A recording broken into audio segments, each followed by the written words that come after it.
And we're back. Yeah, look at this guy. So what are you drinking, Ross? It is vodka. I infused myself. Oh, I have a With Sprite, not sponsored or anything, but Sponsored by Sprite. yeah. Podcast Oh, the by blurred Dr. Pepper. Look at that though, guys. Cheap cola. Cheap cola. We're back Yeah. with the second episode of the Circle of Tranquility podcast. Name pending still. I don't really know. This time, Circle Podcast. yeah, The we potty have tea. with a potty tea. You know, maybe we'll find out. But this week we also got our webcams on. We will. I'll introduce in the order this will show up on Discord. But in the top left we've got Anchor. You guys know him. There's me, Red. Don't worry about it. Top right is Junior. Fuck that guy. And at the bottom left, our first guest of the podcast, Ross. That he doesn't have a title. He's just Ross. The resident shaman player. Yeah, he's our shaman. And The guy who, when he is with a pally tank who's very undergeared, it drives him to drinking, as we've all seen. Yep. I mean, who wouldn't start drinking when that happens?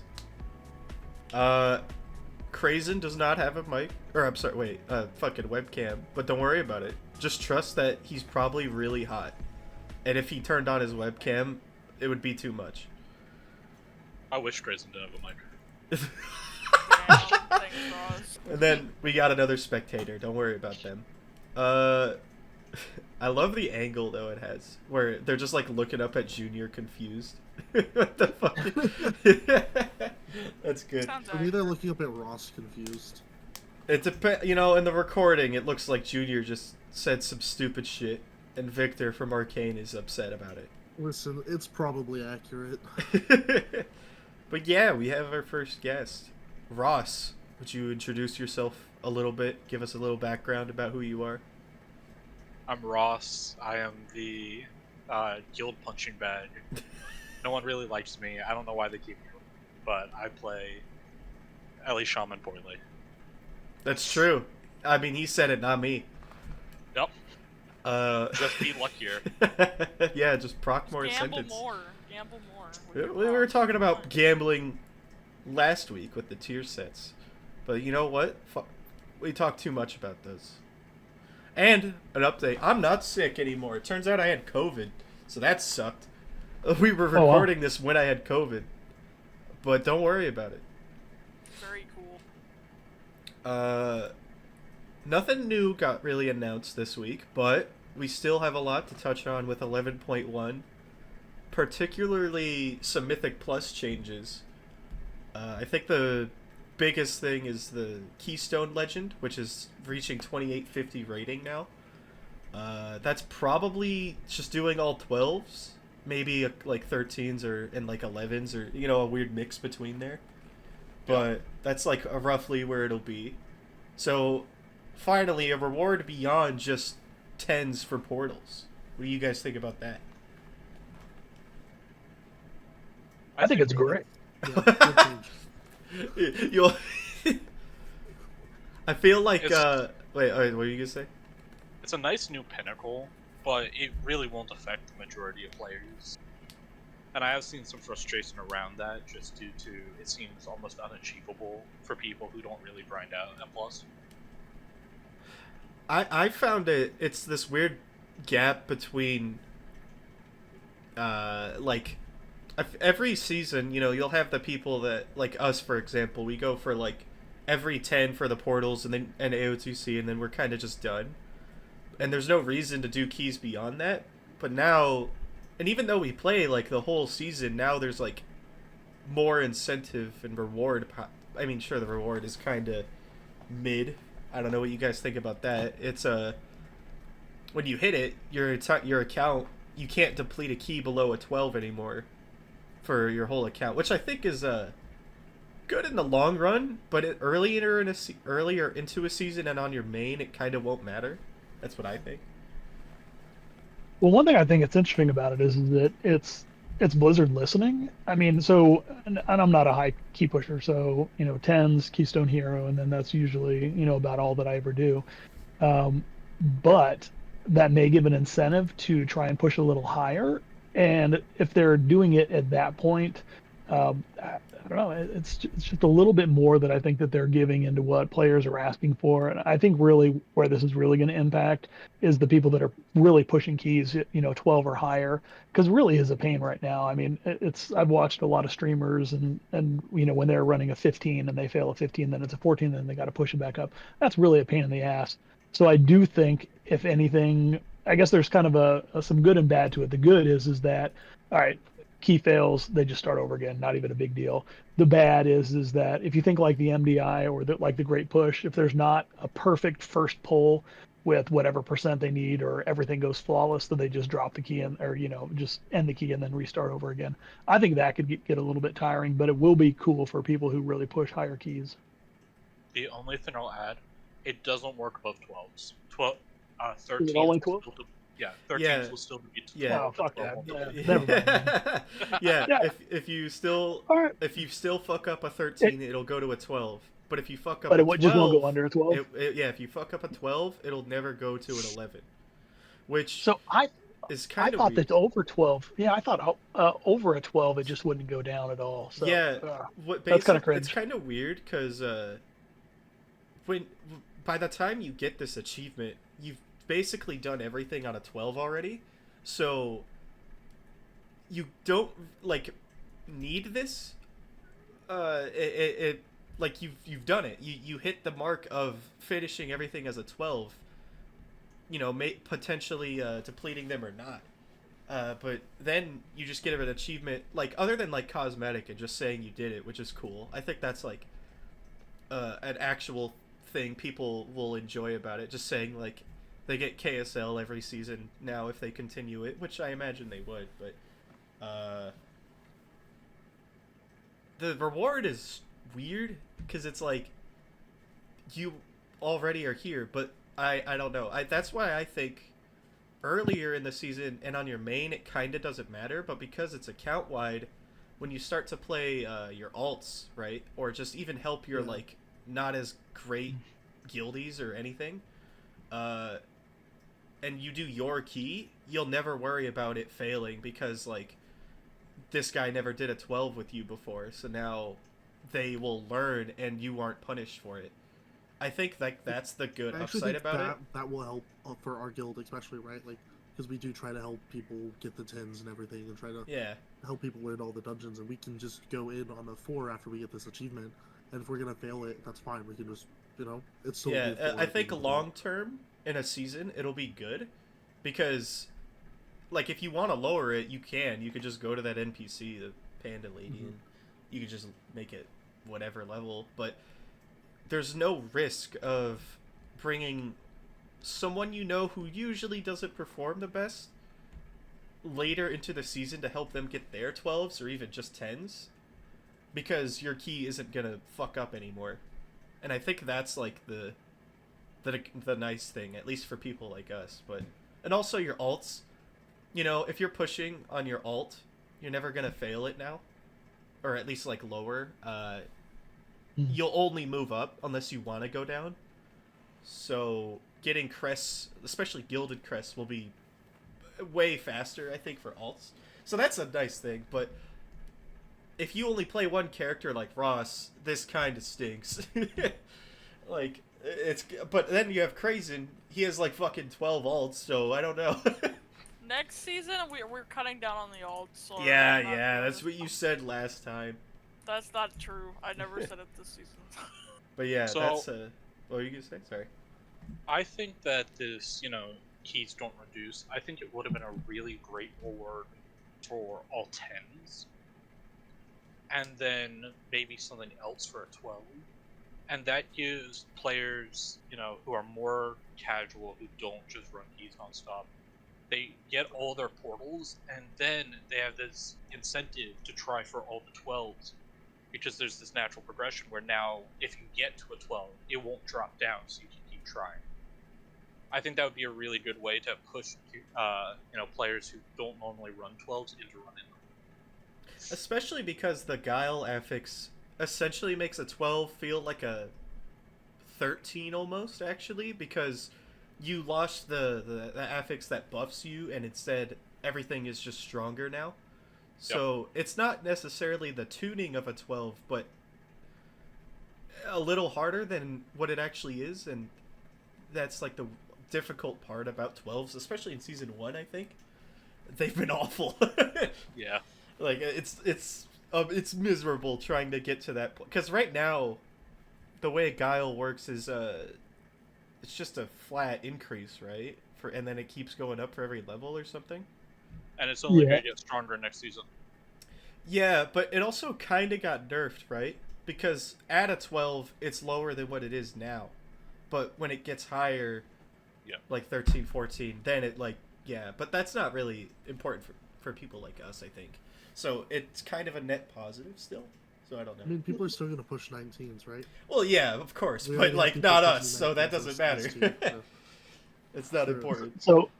So my understanding was completely opposite. It actually really is tailored towards us. So when we think like, Friday and Saturday night, so when we did keys this week and we were trying to help people get some 10s done, and it was either people have a lot of, 10 keys available, because they are probably going to deplete. So, if we're able to do that as a guild, I think that actually could really help as far as just, us as pretty casual people be able to help people gear up and get a little bit better without the risk of constant depletes. That's pretty cool. That's going to be fun. You can also right, because they don't deplete, right? We can just run somebody into a 10, and if we are going to fail the timer, we just reset the dungeon and go back in to get them their portal, and we never have to there's no there's a lot less until we get the run to go. There's a lot less friction and tension if that person who's not always the best ends up bricking your key because they kicked twice. Right? So now you're just like, okay, they've learned, they've seen the whole thing at this level, you could just do it again now, and there's literally zero. Just walk out the dungeon and go back in. Yeah. Especially if you fuck up you won't lose anything. Like in Season 2 specifically, you'll do 100% a huge metery first pull, right?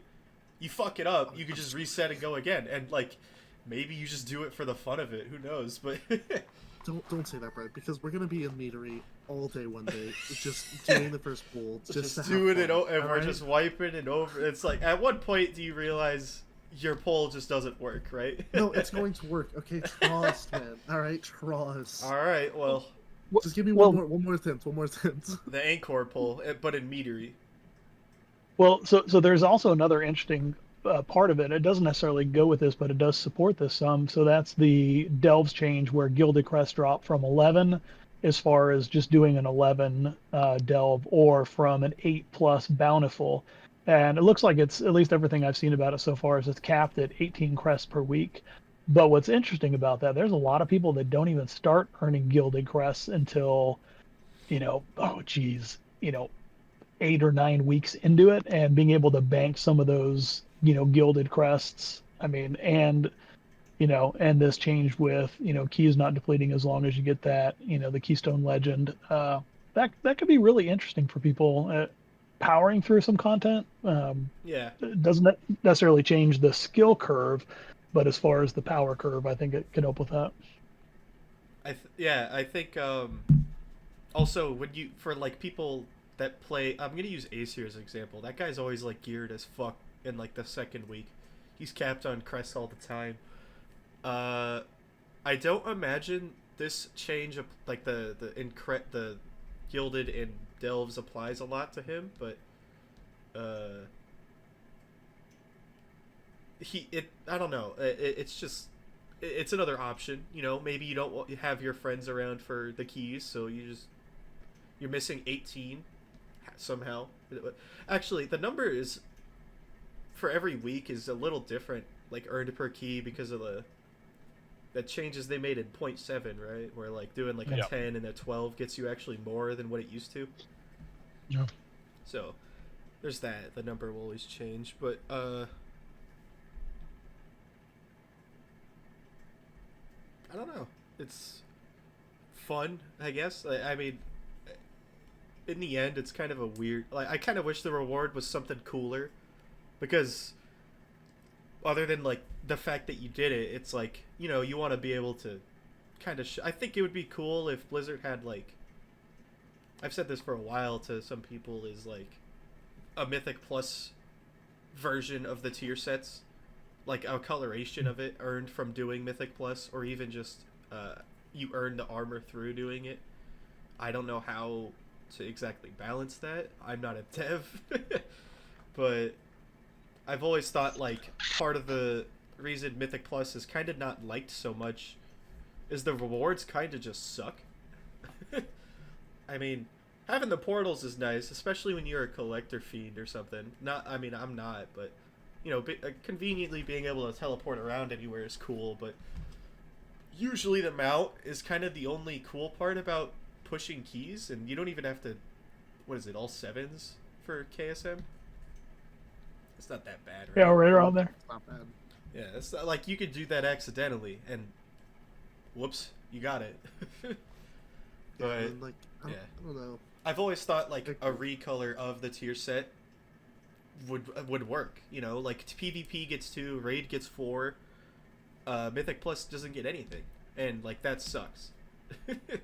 So Mythic Plus, all Mythic Plus gets is like you get the extra like Mythic shiny version of yeah, the, but you could normal get that sets, and from that's PvP and raiding just as. Yeah, I mean, so it's yeah, not it's like exclusive to Mythic way Plus, harder, I think, but that might be the argument Blizzard would make, is like the primary way people get that reward is Mythic Plus, and I'm one of them, because the other way is like fucking cutting edge, right? I'm not gonna get that. Yeah, it's like C and what is it like? Is it Elite in PvP? I don't remember what it is for PvP, but if you're like me and suck at It's PvP, I'm pretty you ain't sure hitting it's that goal. I'm pretty sure it's Glad, so 2,450 wins above it. So at that point, you know, when you're PvPing like that, you already like have everything you want. Like even the mount, you know, the shitty Fellbat thing they added, it looks like garbage. But well, someone just texted me. It's just hitting 2,400, not the 50 wins, but still. I mean, when you get that far, you've kind of gotten everything you want. Or you don't even care. PvPers are weird, but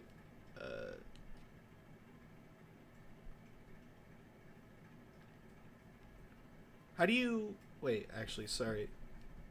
Ignore me. So, Very good. yeah, I mean, it could be. Hang on.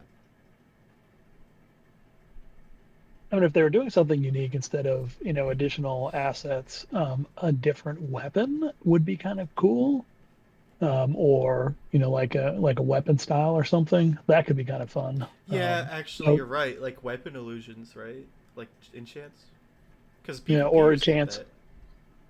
Or even, you know, hell, throw some reskinned, you know, stuff. I don't know that I go so far as like Mage Tower reskins or something, but I mean, you know, like a weapon set. So like, you know, when we had on, oh Jesus, so on for the traders tenders, the different class weapon sets, something like that would be kind of cool to be able to get from there. You're cooking with that one, bro.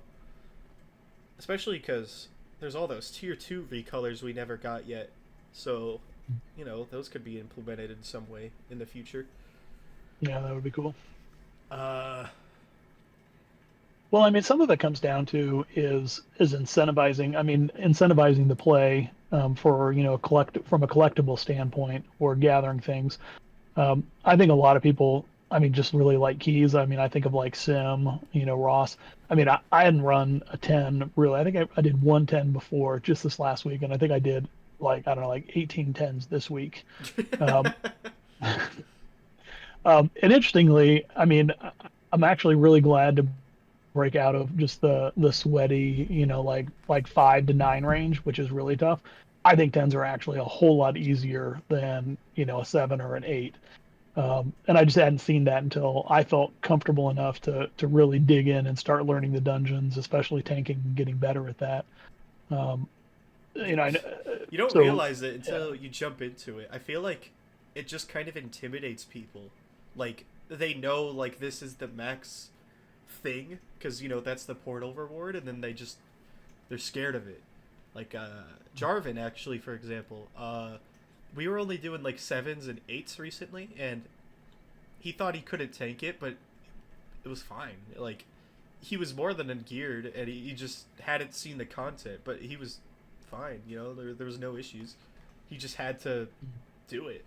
But I feel like a lot of people just don't, they're afraid of it because they don't know better. Which actually, I used to be one of those people. Like, Mythic Plus used to intimidate me so much. I was, because, like, it's like, I think it's like the timer is like the biggest intimidation, and also like if you wipe, like there are some keys where if you wipe at a certain point, it's like the key is over. Yeah. And it's a lot of individual responsibility in a key, and that can be very scary. Well, you know, the Keystone Legend thing, will benefit like people who strictly pug, I think, the most, because weekly no lever bitches. Like, weekly no levers. You won't really need to worry about weekly no levers or levers in general when like the first pull fucks up. You could just tell them, hey, that sucked, let's try it again, right? I think pugs will have a lot less people leaving because it's whatever. I don't know if I'm wrong on that though. What do you guys think? I think people will find any excuse to leave a key. To be honest, I don't think this is necessarily. It might stop some people, but I feel like there are just people who just want to break keys. Like they just want to be like, yeah, it's my time to shine. And then that kind of reminds me. Do you guys remember when Blizzard announced they banned people for leaving keys or something? Like repeated. I don't know if they actually banned anyone or just said they did. Like, I do not think they did, because there's not actually like a way to report people. I mean, I think it was sabotage. I think you can report for gameplay sabotage, but I don't think it was enough people banned because it's hard to determine who's actually just like leaving keys. Because people need to report it and be like, yeah, report this person because they're actually leaving keys, versus like it's a bricked key, right? Like if it's a 12 and everyone just decided to leave because you wiped, right? Like it was just a brick key anyway, and you guys agreed to do. Yeah, I wonder how Blizzard would track like how to know like you're trolling or not, like you're joining people's keys and just leaving. I feel like one, you can kind of like watch accounts that have reports on them for leaving keys, right? And just kind of, if they're doing it consistently, they're not timing keys, and they're like always leaving, there's probably a good chance. But then like also, you could just do some kind of system that once you start a Mythic Plus dungeon, right, like the group needs to like kind of vote and be like, yeah, we can't time this, let's go ahead and leave. That way you're not just breaking the key immediately, right? If someone walked in, if someone leaves before that timer, then they get like a deserter penalty or a debuff applied to them, right? And then you can track it that way. I think it'd be funny if it only showed to everyone else though that they had that debuff. Like this guy leaves a lot, and then when you invite them, you see it. You're like, hey, wait, yeah, like, this fucking guy is gonna fuck me over. Yeah, it'll pop up in the thing like leaves often or something, right? Like that way you could always see that. Like that hey, would maybe be funny. We should invite this guy because he just likes to leave. Problem, and like then they would be like, well, why am I not getting invited into groups? And then someone's like, well, hold on, what's your character name? I'll look you look them up, and there's literally just they're flagged, and it's like they're not banned, but they've taken note like this guy leaves a lot, and it could be because he's trolling or he just happens to be leaving like dead keys. But I mean, yeah, I mean, I feel like the problem with that system is like, how do you determine when the key is dead? I don't know. I mean, people are still gonna leave whenever obviously they want. like when the timer is like over the limit, but by that point you've probably already assumed most groups have already just most groups don't even let it know, get that far, right? It's been Especially 15 minutes levels. You haven't even pulled the first boss of Mists yet, the key's fucked. Yeah. So while I like the idea of, it shows to other players, it does unfairly target one group of players. people from Sargeras would never be able to get into a group because every single one would be, oh, left too many keys. You have to think about the Sargeras players. Do I? Just I don't care about them. Keys, man. Right? Like, just see the keys out, or let the key be the decide like a vote. Hey, we're not going to time this. Can we call it? Right? Like, be. I think. Ask. I don't know. Don't just leave. I never saw anyone claiming that they were banned by this. I don't think it was enough people because, like I said, it was really hard to track. I do think they did ban people, but I don't think it was a lot. It had to have been barely more than like a few dozen people, right? Yeah, there's only a few dozen that you could have like legitimately probably been able to track that had gameplay sabotage. Like maybe like the key started and they left. One guy I could think of that did that was with Picante and Breeze. I'm gonna shout them out really quick. Is this guy? They declined him on his ult. And then he joined on his main, who had a way higher score in gear, so he just looked better. He joined, the key starts, and he leaves, and he's like, oh, that's for declining me on my ult. And then he fucks the key over, because, like, it had already started. I feel like people like that that's the kind of probably, player that would get banned. Yeah, right? I feel like that's the kind of player that got banned. Yeah. And how many players are there actually like that? How many people are going to be spiteful enough to actually... I don't know, now, but, there's like... a lot more than I think. But it's definitely funny, but it's like that's fucked up. It is kind of a power move. You have to admit. Yeah, it's. I mean, I don't know. So speaking of key bricking and losing, so who has been called the most interesting things this week in a key that bricked? Yeah, hold on, I have it pulled up still. I was called. Oh, let's hear this. I'm excited. Got the receipts. Yeah. I was called an idiot and a brain dead monkey, and told to fuck off disrespectfully. Who the fuck told you that? What did you do? Some bear druid. So this we were in a it was a Dawnbreaker, and me, Sim, and Anchor were doing the bombs, running back and forth with the bombs on Rashinon. And this tank just walks out of melee of the boss to go grab a bomb. Oh my god. That we hadn't gotten to because one of us had the line, and the other two had grabbed a bomb already. So he just walks out of melee, wipes the entire group, and I'm like, "You're an idiot." We killed the boss. You instantly leaves the called party. him an idiot first, though. I did call him an idiot first. Okay. He instantly leaves the party after we kill the boss. We timed the key, so maybe I shouldn't have been an asshole. But I was like, "Bro, you're the problem." And he was like, "No." And then he called me a brain dead monkey. And now here's what I'm. What realm was he? Was he Sargeras? Wait, hold on. I think he is. That'd be really funny. Ross is just hogging out in the corner. He's Sargeras. Yeah, he's Sargeras. Let's go. Ross is like Everyone, bingo card? The bingo card? Yep. On the bingo card. We need a bingo card for season 2. Like, you brick the key, some pug brick. Like, well, I could make the whole thing. I might do that. It sounds really funny. We need to do that, and then, like, all of us just try to get into a pug group. You know, and then whoever the first like 5 people who get a bingo, I don't know, they get a pat in the head or something. I would not do that. I don't pug. Pugging is too scary. I cannot pug to save my life. I'm terrified of people. Wait, would it be exclusively pugging? You know? I don't know. I could see Ross saying something like that. Yeah, are you sure he wasn't on an alt? You don't know better? Ooh. Ross playing a druid and walking out of dude, melee? I could believe that's not happening. I could believe Ross playing on Sargeras and giving them a bad name just because he hates them that much. But like, you can't imagine me on druid. You just can't. If it was a tank shaman, man, alright, if those existed, I could see it happening. The closest you're getting is Og, dude. But so this week, I got told to suck my mount's nuts. I thought that was pretty inventive. What mount were you on? I was on my monk, and so it was suck Banlu's nuts. That's funny. Yeah, I mean that was Thursday. I mean, so I was on vacation this week, so my goal was to get Keystone Hero, which I got, and so that was great. And so Thursday I was trying to push my own key just because I just didn't want to have to depend upon other people or try and get into the keys. That was miserable. And then Sim got on, and so he has a nice, I think 2700 or 2800 Raider IO score. Yeah, he's and pretty up there.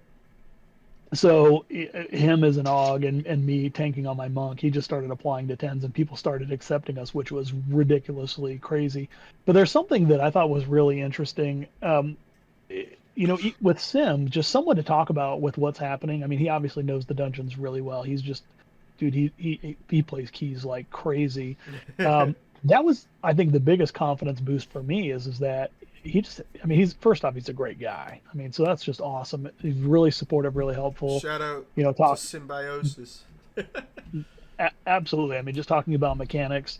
And with that actually was that confidence boost, because I wouldn't worry about pugging a 10 now. I feel confident enough to be able to do those.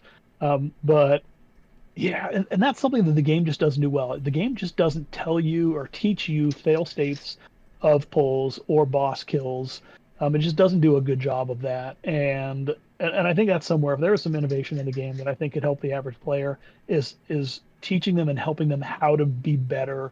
Just because, I mean, you think about like the old progression. I mean, so you started at a 0, which was really low, and then there's 2 through 20. And so the problem with that was that everything died so fast. But even now, I mean, people get into a 2 or a 3 or a 4, you still have to do mechanics in those. And it's hard to talk about, what that fail state is, or when people mess up, because everyone's so hyped about, it's going to be a negative experience. Yeah, so it's just rough. But with Sim, it was great. He was like, "Hey, do this, don't do that again." Yeah, it was that. If everyone had a Sim in their pocket, it would be great. A pocket symbiosis. Exactly. Yeah. That not that Dawnbreaker, but the night before when I was playing with Sim, and I had been playing AUG, and it's not a spec that I play very often. And I'm talking to Sim, is like, "Yeah, so these are the packs you're gonna breath. This is where we're gonna lust." And he's just like very like on top of like just explaining what I'm doing when I need to be doing it. Especially like I said, I don't play AUG. I don't really play anything besides Preservation Evoker as Evoker, but it was really nice. He like kind of coached me in what we were doing for those keys, and they were like really easy, really fun, and fast. Well, and another thing too is that I started doing this week is so logging all my keys, and then shout out to the Monk Discord, which is great, especially the Brewmaster folks in there. You can post your logs, your key in there, and they'll give you some good feedback. And that was actually really cool because, and also shout out to like WoW Analyzer. I mean, you can look at your log, you can go into WoW Analyzer, you can click on your character, and you can even go pull by pull. It shows you your rotation, how you did that, where you could have used defensives, where you did well with defensives. So I don't know. This week, I kind of nerded out with it on just thinking about how I could do better as a player. But again, all those are outside of the game. None of it's inside of the game. And so the people who don't have access to that or don't know about those things just don't get that opportunity to be able to learn. So I don't know. I thought that was really interesting this week. It was actually a pretty cool week from a key learning standpoint. What I wonder is, at what point do you think Blizzard should, like, implement this sort of, like, teaching? Like, you have Exile's Reach, which arguably isn't even that great at telling you how to play the game. It doesn't even tell you what an interrupt does, or how to pick talents. Like, there's been times you do a 2, or I've done a 2, and it was, like, really late in the season, so it's like, who gives a shit, right? This guy, I don't remember his name, but he was playing Evoker or something, which already doesn't even start in Exile's Reach. This was in Dragonflight too, so it's like, I don't know how this guy even got here. But we started the 2 and he had no talents. How the fuck did he even get to level 70 without talents? Obviously the game is always pointing you to pick talents because you're missing them, but how the fuck do some people get that far without them? And at what point should Blizzard implement more to tell you what to do? Because they don't tell you how to even kick. They don't know, and then also the learning curve is weird because a +2 for us and for most people, I hope, is not hard, right? It's a 2. You could almost always time it even at the start of a season. But then, when would you say it gets too difficult? Is it a 5? Is it a 7? I would probably say a 7 because that's when Challenger's Peril is active. Fuck that affix, by the way. Delete the affix, please. Delete it. It's what do you guys think Blizzard should do to make things more approachable and not like third party need, because obviously everything, like, that's always a debate, right? Is add-ons weak, or like all that shit, like the WoW, like nothing in the game teaches you, and I feel like Blizzard has just gone with that for a while, but I don't know personally how to teach these people either. So what do you guys think they should do? Well, let me can I rephrase the question, because actually what I'd be interested to learn from each of you guys is how you guys learned to play the game. Like what was something that helped you be a better player as far as over your time in WoW? Other people, for me. Yeah. It was like older players who like already knew how, like, what they were doing, like that taught me like, hey, you can use Sims, or you can use WoW Analyzer, or you can do this and that. Or like people pointing, like Wowhead as an example. I don't know everybody's opinions of Wowhead, but like going through like the rotations and like obviously people pointing you to their class discords, because every class has a Discord, right? Yeah. It's like my learning curve was literally other people, like people who had already been playing the game for years. That's how I learned, and was watching other people who already knew how to play the game. I was kind of the same way, but no one really plays Blood DK. Like, no one is, like, obviously there's Blood DK players, and for the longest time that's all I played. And I kind of just went through a long process of trial and error. I realized what I could and couldn't do, and one big example I could give is during Legion, actually. We're going far back. When the Mage Tower was released and I tried to do the Blood DK Cruel challenge, I was awful. And actually, Destro Warlock 2, which was Fell Totem, I was terrible at that. But thankfully, Blizzard left it in, and they kind of just let you overpower it, but also it was still challenging. Like, a lot of that challenge, like those two things, taught me a lot, because I wanted the reward for the artifact weapons, but those challenges did a really good job at telling you how to play your spec, or your role even. And maybe that's what they just have to keep doing. I feel like the Zekfir challenge was nowhere near that. It fucking sucked. It just wasn't like, I could get into that. It was brand RNG hell. It just wasn't. It just wasn't good. But I wish they could redo. Like, for the first time when you tried a Mage Tower and you just got fucked, like, and you slowly learned how to get better at it, and like almost like a, I mean, not quite, but like an Elden Ring Souls type thing, where, you know, if you miss one thing, you're dead, and you have to restart the whole thing. So, and I feel like no one hated it. Like, obviously when you're wiping, you're not happy, but I kind of learned like that, actually. And then, you know, I just kept playing, and I think anyone who continues to play will just get better. So, I don't know. What about you guys? I have the kind of like tryhard answer. Like, I was just like, I would go back through, like, I would record a lot of my own like gameplay, especially during raids, and I'd go back and I'd rewatch that, and then like I would also I'd pull up like a video back when I was playing Warlock, like Kalamazi or like any top Warlocks, be looking at them, and I'd be looking at their logs and what they're doing differently than what I'm doing, and like that's how I started to learn how to play. That's how I like still learn how to play, because I change every tier anyway. As I go and I watch what spec I'm playing, and I go and watch what they're doing, whether it's by a live stream. Wowhead, most of the Wowhead guide writers are really good.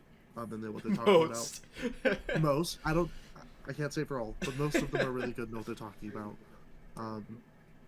So I'll go and watch what they are posting on their YouTube, as well as like reading through the guides, the rotation, and then just like pulling up their logs. Most of their logs aren't hidden. Look at their logs. What are they doing at 10 seconds into the encounter? Why are they pressing Shadowburn and I'm pressing Chaos Bolt? And, like, just kind of asking myself why, and then just slowly, like, when I'm finding out these answers, like, that's how I get better. Is figuring out the why. And there's just like that. That's how I generally get better. So the general thing is just, it's kind of like a sports thing, just watching people who are better than you at it. Is that like the ultimate way to learn WoW, you think? If you want to get better, you watch people who are better than you, and you look at what they're doing differently, and you just ask yourself, why are they doing it differently?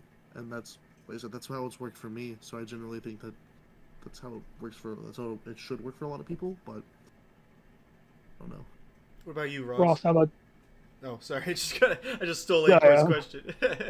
Yeah, no. I was gonna ask. Yeah, Ross, how about We're you? on the same wavelength right now.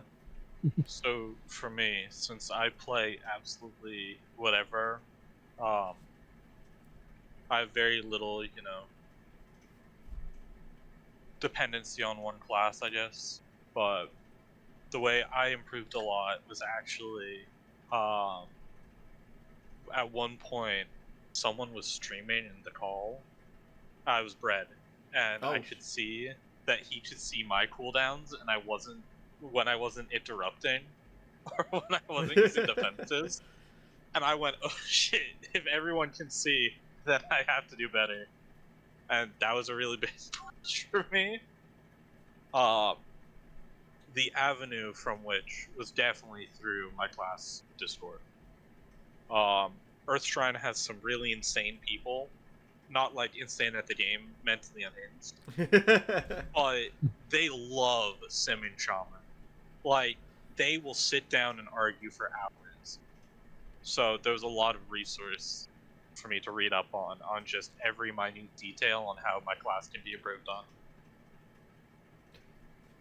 Do you guys think WoW should require this much research and detail to get better at it?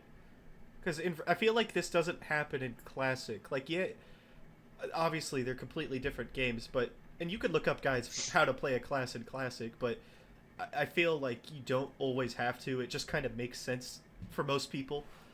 But in retail, you could press the buttons and just do fucking nothing. Do you think it's pretty okay to have to do all this to get real good at the game? Or, no? Well, I think there's an arc. So I've been playing since, I don't know, 2005 or so. And so, I mean, I hit 60 on my Druid right before Burning Crusade launched. And back in the day, I mean, of course, running dungeons and doing a little bit of raids and everything else like that, there just wasn't a lot of knowledge. I mean, you kind of figured stuff out. I mean, as you kind of went and as you did stuff. So if I think of the ability of a current generation, WoW player right now is heads above anything way back then. I mean, it's pretty wild even to think about that. I remember, doing heroic dungeons and Burning Crusade. And I thought they were really hard, and they're really not. I mean, there's not a lot of mechanics. I mean, stuff hits harder and stuff like that. But the progression, and I do think that probably the biggest thing that had the biggest change was the Mage Tower, because it forced you to use your whole kit, every bit about every part of your character in order to be better at it. And you kind of figured stuff out. And there were some good tutorial videos. I mean, it's kind of funny because if you look at over the life of World of Warcraft, I mean, hell, YouTube, was new at the beginning of WoW. I mean, so everything, it's kind of grown along with it. Hypercam unregistered videos of some guy hitting a fucking fatty whatever. Yeah, exactly. I dislike that you have to go outside of the game so much to learn more, but also, I mean, think about any other game. I mean, all right, so I've beaten Elden Ring, and for me, I thought that was a great thing. I mean, because it's legitimate. You actually have to do it. I mean, there's some fights you can cheese a little bit, but for the most part, you got to do the moves. You got to, you got to get it down. You got to learn the rotation and everything else like that. Whatever class you're playing or however you're doing that. But because WoW is think of even the Mage Tower. There's consumables. You have to, back in when Mage Tower was around, you had to save up. I forgot the currency that you had to have in order to get in there for that. So it wasn't like it was free as you're doing it, and then eating and flasks and potions and all that kind of stuff. Yeah, I think the Mage Tower thing is probably one of the coolest ways because it does force you to be better at your spec. Now, it doesn't teach you to necessarily play better with other people, but it does teach you how to play your character better. And that's just something that I don't think exists, especially with the huge ramp up on keys right now. There's nothing that people can engage in except failing keys and getting pissed off or being really nervous about it or having a high amount of anxiety about, thinking you're going to get flamed by somebody for, missing a kick or doing something stupid. I'm the reason those people feel upset. No, I am on a 617 Pally tank in a 10 Dawnbreaker today. I'm sure I pissed off some people. Oh, yeah, that was another thing I was called this week. What was that, Ross? In Portuguese, burning trash or something? A rock and a pile of burning garbage. Damn, dude. By Iwudin on Illidan. Iwudin? What the fuck? Iwuwu. Oh. That's great. Yeah, Iwudin. There we go. I will say though that it was probably accurate. I mean, honestly. Damn. I mean, that was the sweatiest key I've ever done, and then the 10 missed right after that. I thought went okay, but that was sweaty also. I mean, I felt like I was a blood DK with my health pinging so much. Oh god, it's scary when your health does that at a tank, but you're not blood, and you're like, holy shit, I'm gonna fucking die. But then you don't. Absolutely. It's okay. What do you think, Junior? Do you think like the learning curve is acceptable? Oh. I'm still here. Yeah, okay. My dogs decided they wanted to go outside. Oh. No, I feel like people shouldn't have to do like what I have to do to get better, right? Like I don't necessarily think that you should like. I don't. How should I? Yeah. And not everyone has to, I think. Some people do just raw dog it. Yeah. Like they don't like. You know, but like right, like I'm doing it for me. Like to me, it's the most efficient way. Like I'm learning from like as many sources as I can get. And yeah, of course you don't have to do that, but I feel like if you don't do that, then it takes so long to get better at what you're doing, right? Like, because you're not really asking yourself why am I not getting better, right? You're like, well, I'll just try this next time, and then you're doing better. Like, well, you're not really understanding why you're doing better. You're just understanding, well, this does better than this. I feel like when you trial and error, it takes a long time. You bring up something really interesting, and I don't remember. It was an article. I think it was actually like somebody's like thesis or something that they wrote about how in World of Warcraft being bad at the game is actually mean to other people, which was weird. I mean, it was kind of a weird hot I saw take. that video. That video was great. I know exactly what he's talking about. I can't recall all of it, but I think the essential thing was just being bad at WoW is rude, because I think essentially the point is, and how he got to that is the fact that there are many sources to like learn, and then if you don't and you ruin other people's fun, it's like that's fucked up. I could be wrong, but I understand. Like I said, I'll use all those sources personally because that's the person I like to be. I like to be the best. I like to push myself to be as the best that I can be. But like, I don't think that people should have to do that. I feel like it should be more in game. Like you also said the Mage Tower earlier, and I agree. Mage Tower pushed me a lot. Were there guys for the Mage Tower? Sure. Did I use them? Yeah. But like, I'm gonna use every resource available to me every time. I think that's like a good thing. It was something that before I was using resources, it was a way to like teach me. Like I didn't use it for like the prop paladin one, and I did the prop paladin one like I think I did like 300 times before I finally got it. And it was like painful. So hot take then. So because it sounds like, okay, so we're all, I mean, I'm probably just speaking for myself, but it probably could be all of us. We're all loot whores. We want bigger, better, faster, different colored, more, higher item level on the loot and everything else like that. And so it's the fail state on us. So if we don't, time a key, which actually it's better now than it ever has been. So if we don't time a key, that's a fail state. And it's also a fail state for other people too, because then they wasted time. They don't get to achieve or accomplish something. So kind of where I'm going with this is that, is Delve something that should be developed more? So instead of a different recoloring for Mythic Plus, is there a Delve specific set that could go for where people can have that opportunity to be able to grow? Because could that be the Mage Tower type thing where it actually would, strongly encourage or almost mandate people to use the full kit of their spec or what they're doing on that? I would like to see that. I actually like that a lot. Like if they would push that. I personally don't really like delves. It's really boring. I don't like solo content a lot. But I think to use it as a way of letting players get better and be an in-game kind of thing for that, I think that's a great idea, actually. I feel like pushing it more into that mage tower, like solo mage tower thing. I think that'd be awesome, actually. I feel like current delves are kind of just like, because in the next patch they're promoting doing 11s or whatever, because you can get gilded, right? And that's great, but that kind of content sucks. Like, I understand there's a tank spec for Brand coming in, and I'm not sure how good that will or will not be, but right now it's kind of, like, if you're not like a tank or just a really beefy class in general, like if you're a priest, even just like a regular shadow priest, you could be really geared even, and you try to do an 11 delve, you're gonna get slapped because the auto attacks just do a ton of damage. It's just like getting auto attacked simulator, and it's not good. Like, yeah, sometimes you'll dodge like a swirly, but it's a lot harder because you can't pull more than like 2 mobs at a time.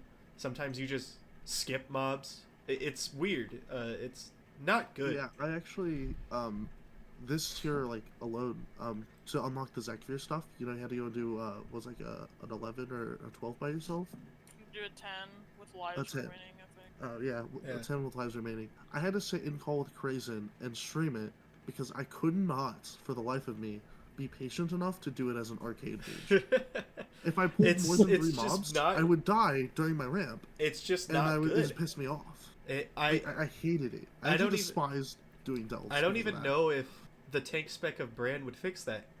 Hopefully, it could. Like, I'm not sure, but I like, if he's getting auto attacked for the thing that was killing you in the 11s, and he's not dying instantly, it could be all right.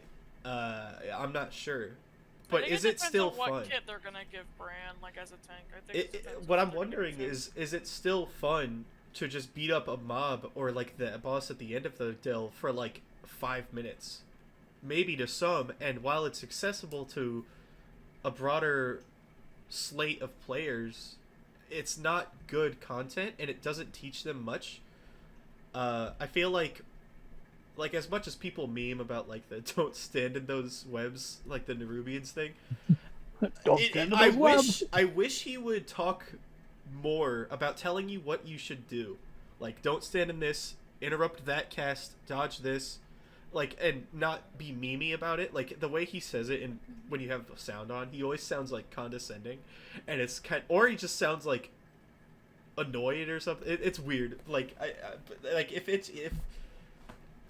he was maybe also make it so if you succeed at doing these things, you're buffed or something. So getting auto attack doesn't just fucking kill you. I don't know what they could do, but I feel like that content just isn't good, and it's not fun. I already don't really like delves. They're personally not for me. I understand they're not made for me. So like everything I'm saying could just not apply to the person that does do delves, but I mean, it's just not fun content. Just getting auto attacked, and unless you're a tank, you can't do it. I thought delves were good for 3 weeks, as far as for quick gearing for some heroic level. Yeah, you know. That's exactly what delves were at the start of season 1 for me. The first 2 weeks, I spammed the fuck out of them. Got hero track and everything from like the bounties, and then I just never did them again. And I know delves have still been getting done, and they are still popular, but I don't know. That seems like quote unquote failed content to me personally. I don't know. It's funny, like, because I didn't run. I ran delves like the first week, got like 1 trinket from the vault for them, and then I just never touched them again. I couldn't do it. They were boring, especially like maybe in a group, but like if I'm gonna do them in a group, I'd rather just go do Mythic Plus, right? Like, I don't. What's the point in doing keys by yourself? Right, like that's what delves feel like to me. I feel like I'm just doing a key by myself, and I would rather just go and do a Mythic Plus key with the homies, you know? Right. Ross or Krazen, did you guys do much delves? Yeah, I did max out my brand. You got a max my brand's not maxed yet, but he's getting there. I kind of stopped doing those because I was doing because like everybody memes Crazen has like 3 million alts, but I think it was good for that. And then after like you reach a certain point, delves are like, you know, so they're just kind of there, and I got bored of them, so I stopped doing them. Because it's like the same thing over and over again. There's like there's like no variety. For me, I basically exclusively kept running delves past where most people stop, because I'd run a lot of guildies through them, make sure you had a full vault of 8s every week, just because, you know, until we got people into higher keys, until we got to heroic raid, it was just a way to make sure that people were getting heroic gear, but I thought they were pretty miserable. They were, you know, it was cool seeing each story once, some of them twice, but some of them are just so draining. Like that underwater one, unless you're a warlock, that one doesn't sound fun. Well, at least for that one you can buy like the Drainic water potion. But seeing like a bountiful on waterwork and knowing that you're gonna go through a really painful mechanic, only to get to a boss that, if you're a cloth wearer, will just shoot you in the head and lay you to sleep. So I felt delves just had this really weird balance to do. And then they did the whole balance patch to make them harder, which detracted from the people that actively wanted to play delves. It was then not their content anymore. It wasn't something that you could do with your 2 friends and you all play casually. It just became a nightmare. Right. I also feel like whenever someone in like guild chat, I'm not sure how much this applies to other people, but like if someone's like, hey, anyone want to do like this bountiful delve, doesn't matter which one, it's just this one's bountiful, let's do it. Yeah. Nobody is really jumping at the opportunity to get in on that, because like nobody cares. It's not fun. Like if I offered a +10 key up to the guild, a lot more people would want to get in on it, because not only is the reward just better, it's more fun. You get to do more other than just getting auto attacked for fucking like 30 minutes and just like whatever, you know. And so it's weird. So let me put some top ramen in the microwave and cook a little bit here real quick. Because I don't know if this is a cheesy idea. Tell me what you guys think. But do follower dungeons go far enough? I mean, would it be possible to expand that into mythic dungeons or something along those lines? I don't know. What do you? I mean, also even that could be an opportunity to be able to learn. I mean, it would be kind of cool with some voiceover as far as you know, interrupt this or do that or something like that. I don't know. That may be interesting also, because I could see that as possible being a way for people to learn stuff, because you don't really learn anything on a heroic now at all. Yeah. Or I mean, on a normal with the follower dungeon. Even on heroic, you don't learn much. Yeah. I mean, if it was Mythic 0 for sure, yeah, I think that would be the best way to approach it, because if it's suddenly timed, even with followers, a person is definitely going to just, like, freak out doing that. I don't know, though. Like, at what point, like, do you enable that at the start of the season, or maybe later on, when nobody is doing zeros anymore? Because at the start of a season, zeros have some value, because, I mean, right now it's just veteran gear still, but when the season is fresh, almost every item is an upgrade still, so, you know, zeros have benefit. But you know, by the second week, everyone's going to stop doing those. They're going to do the keys. And then the people that they haven't reached that level of keys yet, then I think follower dungeons at a 0 could be okay. It leads me to a lot of other questions. Like, I mean, so we just don't see player stats a lot. I mean, so, you know, we'll see like a post on Wowhead or, you know, maybe on Icy Veins that talks about like the number of keys completed or the dungeons run, as far as, you know, from a plus standpoint. There's obviously a whole part of the game that we just don't see, like how many delves are done, how many follower dungeons are done, how many mythic zeros are done. I don't know. That would be actually really interesting just to see from just a player standpoint of that. I mean, I don't know what the percentage of players that actually exist. Actually, it would be really interesting to see what's the percentage of active characters that have, KSM or KSH or whatever like that. That would be really interesting to be able to see. Because, yeah, I mean, I don't know if we're even necessarily talking about how we play the game. And I mean, we're not, super high or anything else like that. Yeah, this thing is interesting. There's just a lot of information we just don't see. Yeah, I mean, one thing you could also do is like these potential Mythic Zero follower dungeons. Maybe they don't even hit as hard as Mythic Zeros like normally, and maybe they don't even give loot, but they can exclusively be to learn the dungeon on Mythic. Like, it'll do the boss's mechanics from Mythic. It'll have every interrupt that is required from every mob. Like, it just has everything Mythic Plus has, but with no timer, no loot, no nothing. It's just to learn. But then I wonder if, like, that's even something people would bother with, because just do a key, right? I don't know. I mean, I don't think it's a bad idea. I just don't know how many people would give a shit. You know what I mean? So, well, go ahead, Ross. Sorry. I'm going to take an opposing view. I think it should definitely give loot, and in fact, I think that it should maybe even give a guaranteed extra piece of loot the very first time you do it. So, the start of the season, you have new Mythic dungeons, and this encourages people to go through and actually do it once to learn the mechanics in, a more, not casual, but, you aren't crunched if it's all AI. A healthy way? Right. You aren't letting anyone down, you aren't causing anyone frustration. And then that causes these people to actually go into Mythic 2s with an understanding of the mechanics of the dungeon. It'll tune down a lot of the early frustration in the start of the season when it's, oh, what do you mean you don't know that this boss is an extra swirly on Mythic instead of Heroic? Right. So know what? You're cooking with that. Sorry, Acor, but I do agree. You're right about the loot thing. I think that's a good point. So it's actually really interesting too. I mean, even getting on the analytical side, I think going to analyze logs and stuff like that. Like imagine at the end of the dungeon, and it's not even a score thing. It's like, all right, you could have interrupted 30 casts, you interrupted 3, or something along those lines.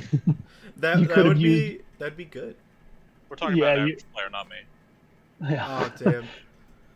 Or if you're doing it as a tank, it's like you could have used your defensives, or on tank busters, you hit, you use your defenses on 30% of the tank busters that that attacked you, and even thinking about it from the standpoint, I mean, obviously, in a lot of ways, WoW is just a loot pinata, but if you want to talk about helping people, get better at it, something along those lines, and even I would even say if there were a way, and even just on veteran tracks, so not anything like super extreme, like that's how you got your 4 set, or it could be a way of getting your 4 set, another way to be able to do that, just to help people have all of the features of their class, of what happens with that.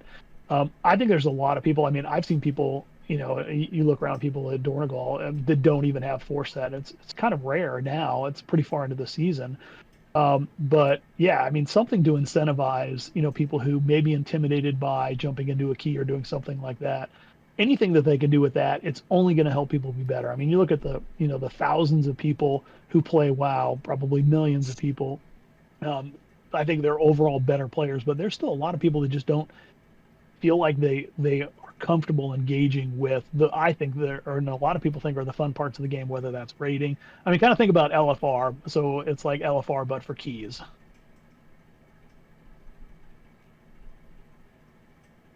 But would you still have NPCs like the followers? Well, possibly. I think there's actually a couple ways that they could do that. I mean, so think about so imagine if you were, and I guess this may kind of get into a little bit of like solo queue. So imagine if you were queuing for a 12, Ross was queuing for a 10, and I was queuing for a 5.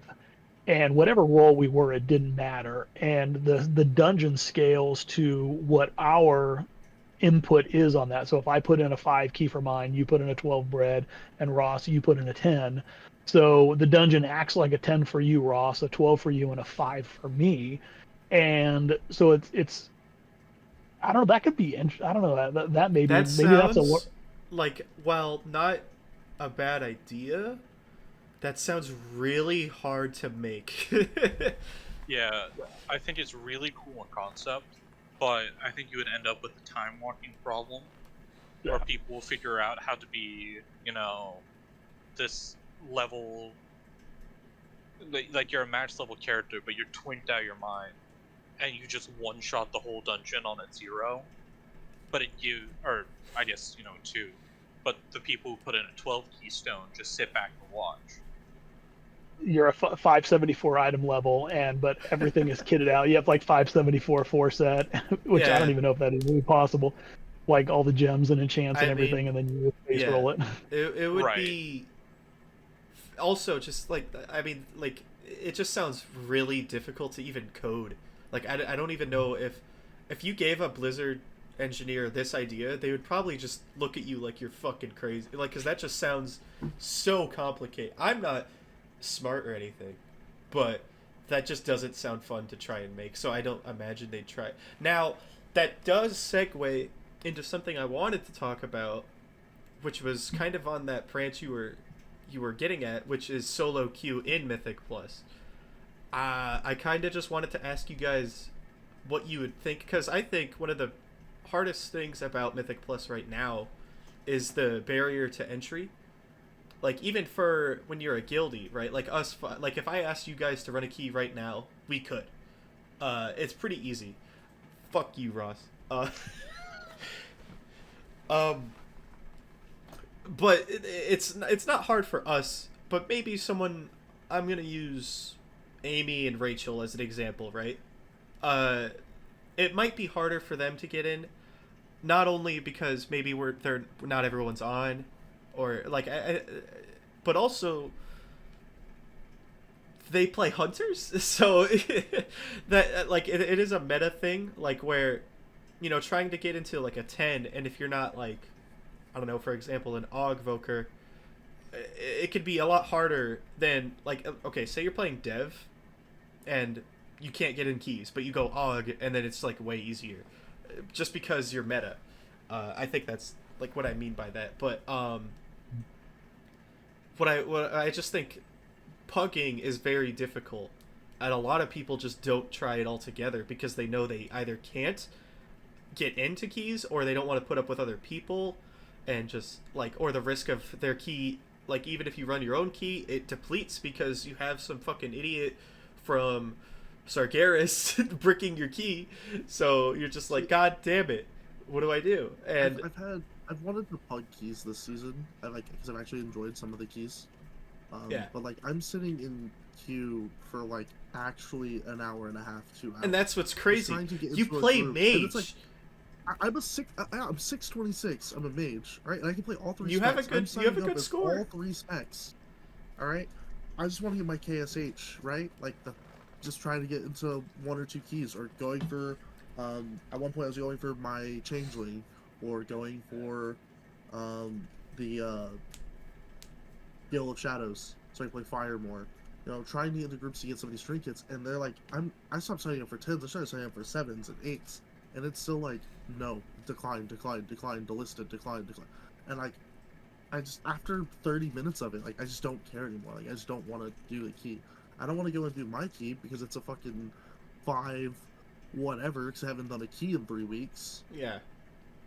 But then, like, I also don't, like, I just want to slam some keys. All the homies are out working or doing something when I get the urge to play a key, and then, like, it's demoralizing to, like, try to queue for a key for an hour and a half. Yeah, which it ends up being an end game in itself, just queuing. Like, yeah, just trying to find a group. Like, because I'm not a tank, and because I'm not a healer, and because I'm not technically meta, because currently the meta is Enhancement Shaman and Augmentation Evoker, you just can't get into groups. Right. So, like, unless you show up Giga geared with a high score, which is like yeah, you already need a group to do that. I'm trying to get up to, like I said, I'm not even 2,500 on my main because I can't get into groups. And then like I'm trying to get all my portals. I can't get into a +10 unless I'm going with Sim. Right. Sometimes I'm at work when Sim is running. You know, like I can't always go to runs or Sim is working when I'm off and wanting to do keys.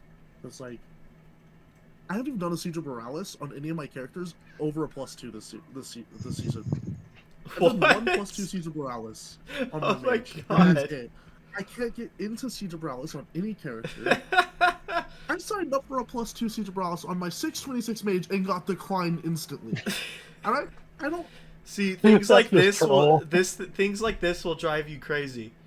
And maybe that's why that guy I mentioned earlier that left that, like, who got declined on his ult, joined on his main and then left. Like, things will make you go fucking insane.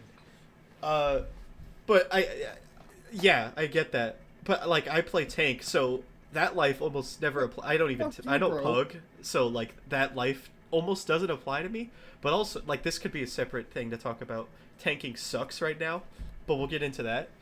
I just kind of want to know what you guys think would be a good idea, or like the concept of solo queue Mythic Plus in general.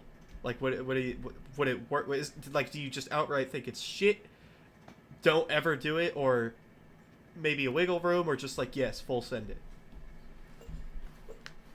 I don't know that it would be possible, and I mean, it would have to take a lot of things into account. It would have to take your item level. It would have to take past success at keys. I mean, I think there's a lot of inputs and a lot of like a ladder type system that just doesn't exist right now in WoW. I mean, so you guys play, other games where you can queue up and where you can do stuff.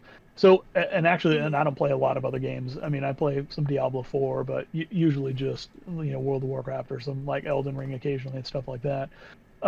So like Overwatch. So when you guys, so just maybe educate me, when you guys, queue into a game in Overwatch, or Overwatch 2 now, I guess. And do you guys ever get like put with people who are just absolute scrubs and, are just sit in a corner to eat crayons, or what happens? 100%. That always happens. Yeah, it's usually bread that's eating crayons in the corner. I mean, so how long are games in Overwatch? 15 minutes at max. It could be like 15 to 20 minutes.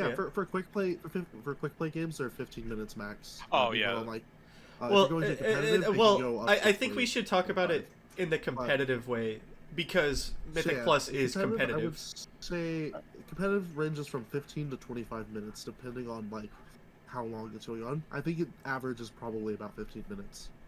So does it band people together of like skill, or do you guys know how it determines how you get grouped in together? So there's two factors. There's a hidden MMR, and then there is your rank. Quick play generally uses just the hidden MMR. You never actually see where you're at. But your rank is displayed, and it tries to group you within a couple of tiers. I think when you're solo queuing, I think it tries to group you within like 3 or 4 tiers. It doesn't always do that, but it tries to group you within like very closely, if it can. Like if you're Diamond 4, it's gonna try to put you in with a Diamond 3 and Diamond 5s first, and then kind of expand on due time after that. Okay, so kind of like PvP, a little bit like that. And so would there be keystone level that would be, or would it be just rating based? I think that there are too many factors for it to ever effectively work. Because, like, okay, do you count, alts if they have mythic rating? Like, just to a degree. Oh yeah. So I agree there's a lot of factors. It could be something as simple as like, for every character on your account, right? It's unique to every character. Until you you'd have to progress +1 every time. Like, so if you queued for this dungeon, it would be a +2 for Grim Battle, right? And then you would only get the +2 for Grim Battle, and then you'd have to go and do a +2 for Mists. If you pugged them, or you've done them with a guildmate, all the way up to a 10, you could just queue for a 10 of it, right? I think that you would be only like I do think there would be a minimum item level requirement, probably ahead of heroic or the heroic queues, probably like another 10 item levels on top of that or so.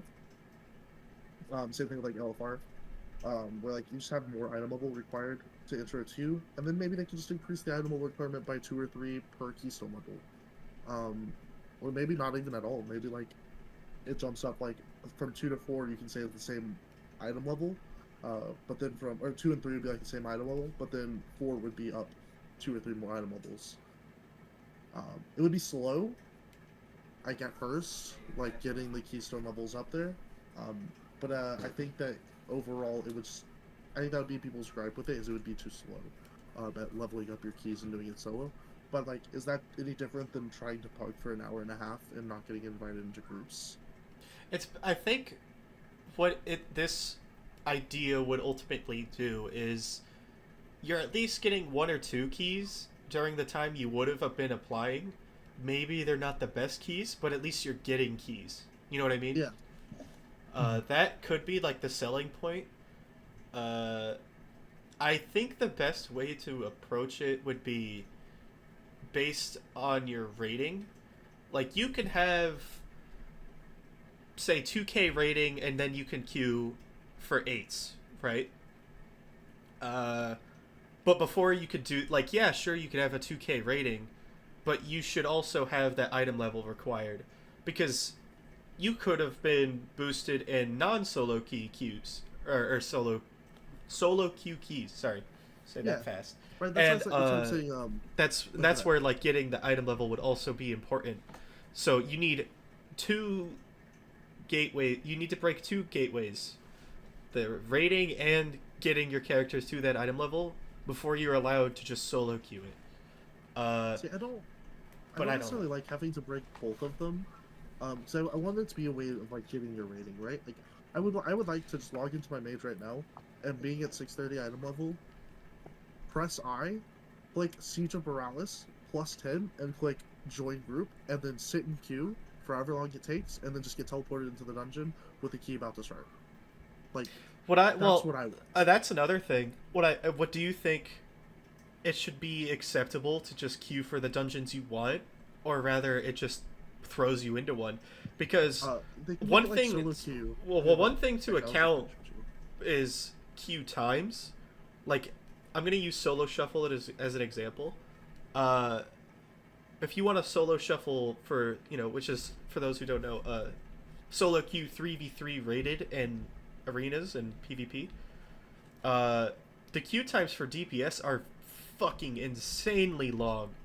But healers, which is like, because the only way to do that mode is 4 DPS, 2 for each team, and then 1 healer for each team.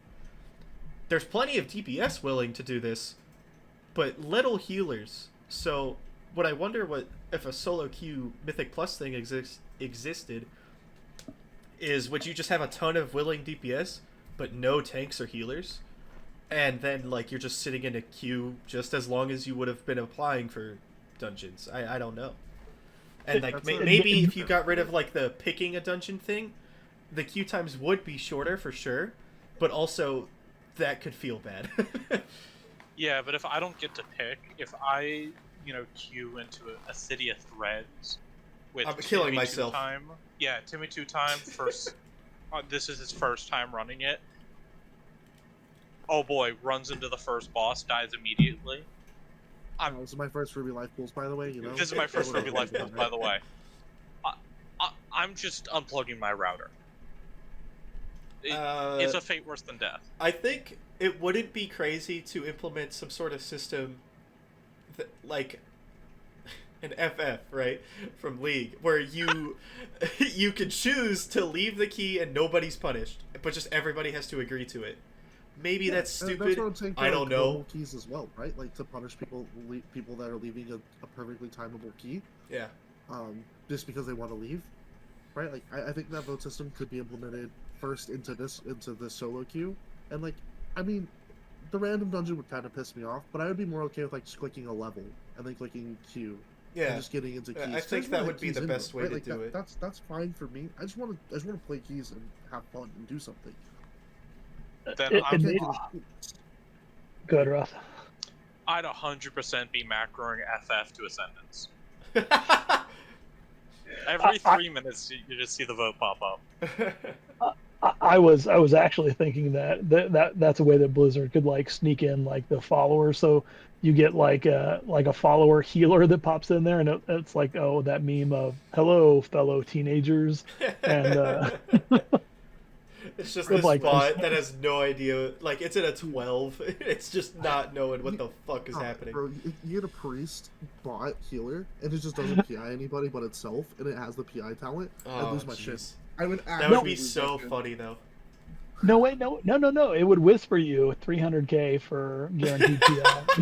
I'm not paying Just like the real PI. thing, dude. Let's That's go. a Blizzard Gold bot out of to the get economy. PI.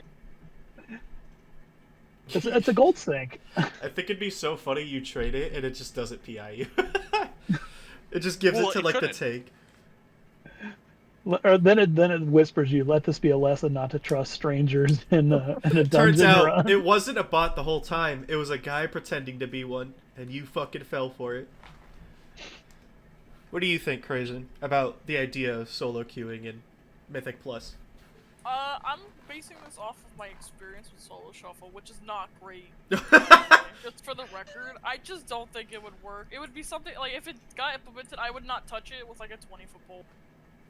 No, thank you. Solo shuffle. I mean, I've tried it. I mean, as far as and obviously jumping on healer, because the times are short. And what's funny, my experience when it first came out was, and I guess I got like 1400, score on my druid, but I stopped playing it, and the reason why is one of the other DPS person forgot what group they were in and said, "Just train the druid, they suck." And you were right next to him. I got told to uninstall the game because I was playing Devoker, and I was like, okay. Dude, Solo Shuffle, though, is genuinely so funny because you could just absolutely body this guy, and then he's on your team the next round, and he's so mad. Or he kicks your ass, and he talks shit to you, and it's so good. But my Solo Shuffle experience ended when because I only heal on priest in PvP. I always play holy priest, and my comp the last round ended up being a frost mage, sub rogue, and then me on priest. We're playing RMP, right? And we just get fucking rolled because neither the rogue nor the mage knew how to use any CC. There was not a polymorph, there was never a gouge, there was never a cheap shot, never a sap, nothing. Literally no CC went out, and I got trained, and I was like, if you guys are gonna CC anything, I'm gonna die, and then I never played Solo Shuffle again. Yeah, you could see why the healer queues in that mode are really long, and it's because it just sucks to play it. I can't do anything, right? Like, especially as holy priest, like, I can't, all I can do is keep my teammates alive. For as ever long as they want to be alive. The moment they want to line of sight me around the pillar and die is the moment they're dead. I can't stop the rogue from teleporting on top of on top of their DPS in the middle of their cooldowns. Right. And then grip him through the pillar. It just doesn't work that way.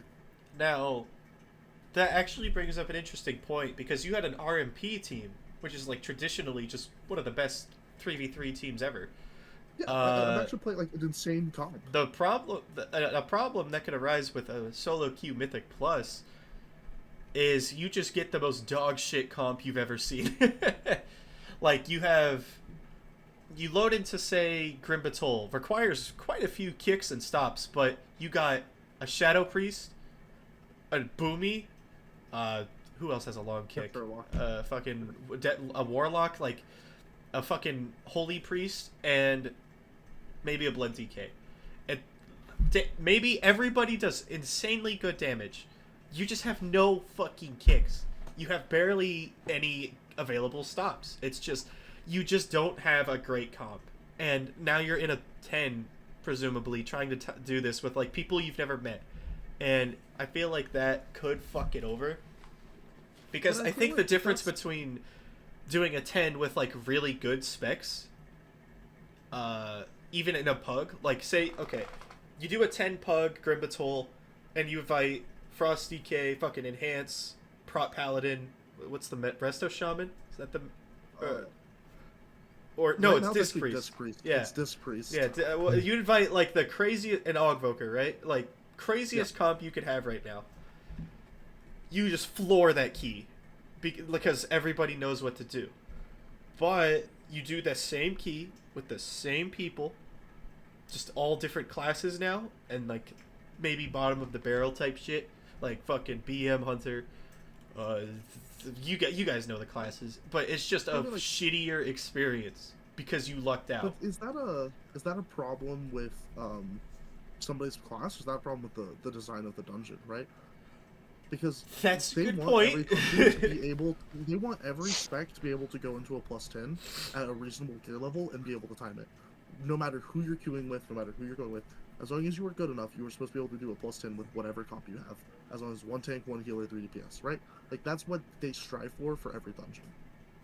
So if I can't time that with a solo queue because I got bad DPS for that dungeon, I don't think that's a fault of my DPS being bad, necessarily, as it is a fault of the dungeon design. And that would force Blizzard to have more balanced tuning in the dungeon. If I'm solo queuing into a Moonkin, a Shadow Priest, and a fucking Warlock, and I'm playing a Disc Priest, and I have a Blood Decay in a dungeon that requires a lot of kicks, like, should that dungeon really require that many kicks?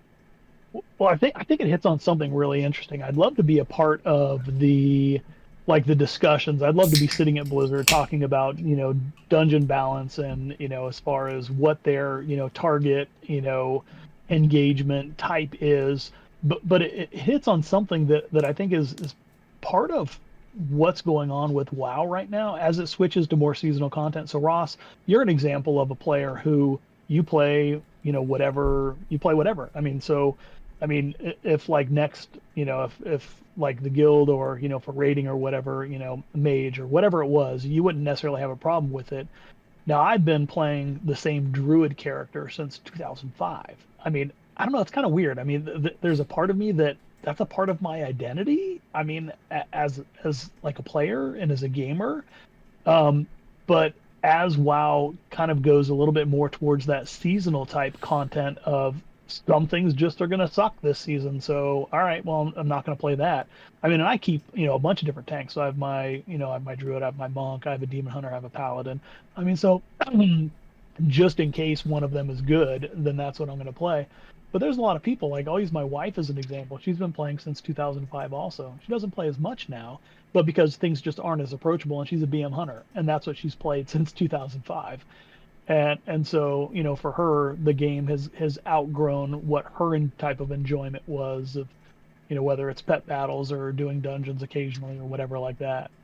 So yeah, I think it starts getting a little bit weird of what's the identity of WoW. Is there a new modern identity of more of a, these are the classes that we suggest you play this season or not?